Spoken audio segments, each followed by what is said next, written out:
Hello， 大家好，歡迎返嚟我嘅 channel， 我係啫喱。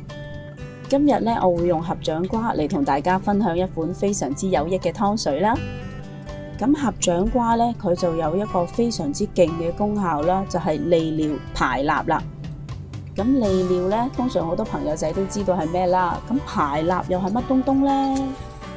咁顧名思義啦，排蠟咧就係將我哋身體吸收咗過多嘅蠟咧排出體外嘅。咁蠟又係邊度嚟嘅呢？咁蠟通常咧就係一啲比較濃味嘅食物啦，簡單啲講就係比較鹹嘅食物度嚟噶啦。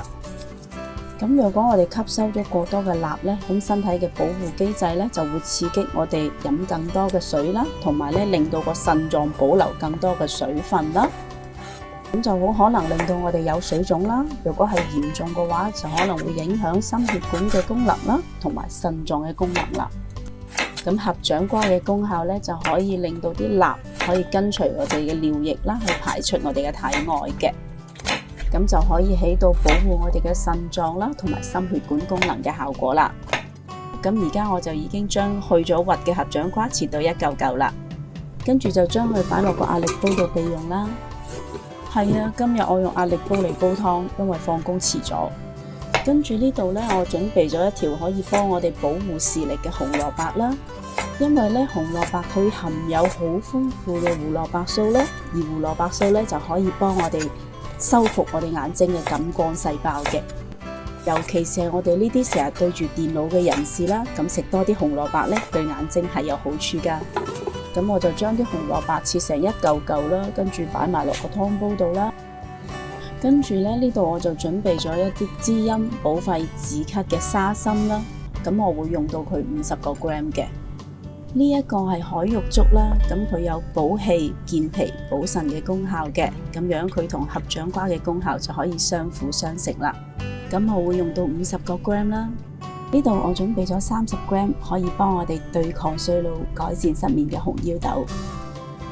呢度仲有啲止咳、潤肺嘅南北杏啦，我會大概用到10個 gram 左右嘅。眉豆啦，我會大概用到30個 gram 左右嘅。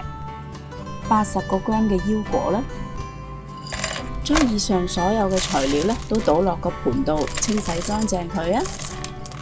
通常呢一啲煲湯嘅乾貨啦，我都會將佢清洗3-4次嘅。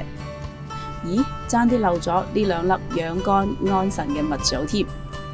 好，全部擺晒落嚟啦，咁就開始將佢清洗乾淨啦。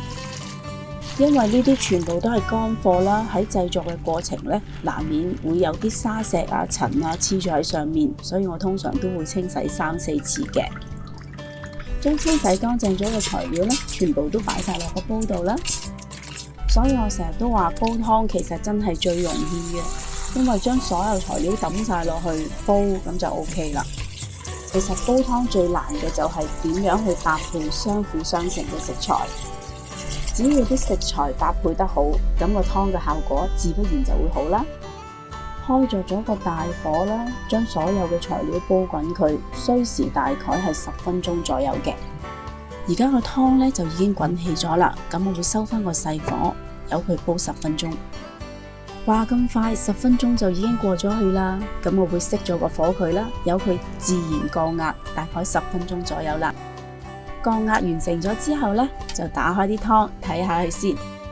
睇到啲湯係有啲清嘅，咁我開翻個最大火啦，跟住由佢打開蓋，咁就再將佢煲10分鐘啦。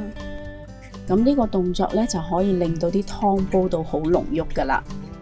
個湯已經煲好咗啦，等我試下味道先。我而家呢係冇落任何嘅調味料噶。啖湯飲落咧係好鮮甜、好濃郁嘅，同埋飲落去咧個人係好舒服嘅。不如你哋今晚都試下煲呢個湯啦。若果你都中意我嘅食譜，請你俾 like 同埋留言話我知啦。記得訂閱我嘅 channel， 順便撳埋隔籬個鐘仔啊！多謝晒你哋嘅收睇，我哋下一個食譜再見啦，拜拜。